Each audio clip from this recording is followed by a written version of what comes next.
एक खूबसूरत पहाड़ी गांव में आरव और मीरा की प्रेम कहानी शुरू हुई।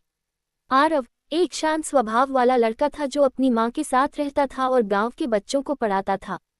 मीरा एक शहर से आए लड़की थी जो छुट्टियां बिताने के लिए गांव में अपनी दादी के घर आई थी।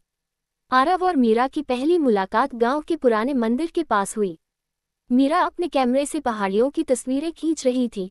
तभी आरव ने उसे देखकर मुस्कुराया और हल्के से कहा, आपकी तस्वीरें जितनी खूबसूरत होंगी उतनी ही खूबसूरत ये जगह भी है।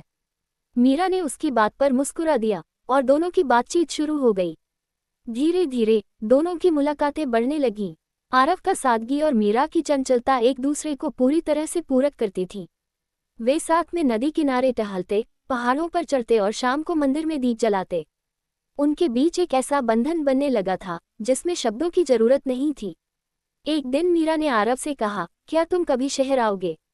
आरव ने थोड़ी उदासी से कहा, मेरा मन इस गांव और इन पहाड़ियों में बसता है, लेकिन अगर तुम चाहो तो मैं शहर आ सकता हूँ। छुट्टियों के आखिरी दिन मीरा ने आरव से विदा लेते हुए कहा, शायद हम अलग अलग दुनिया के हैं, लेकिन तुम हमेशा मेरे दिल के करीब रहोगे।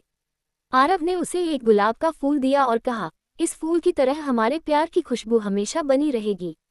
मीरा शहर लौट आए, लेकिन उसकी यादों में आरव और गांव की खूबसूरत वादियां हमेशा जीवित रहीं। आरव अपने गांव में रहकर मीरा की यादों को संजोकर रखता रहा। दोनों ने कभी एक दूसरे से वादा नहीं किया, लेकिन उनके दिलों में एक अनकहा प्रेम हमेशा बसा रहा, जो समय और दूरी से परे था। यह एक सच्चा प्यार था जो हमेशा यादों में बसा रहा, बिना किसी शिकायत और बिना किसी शर्त के।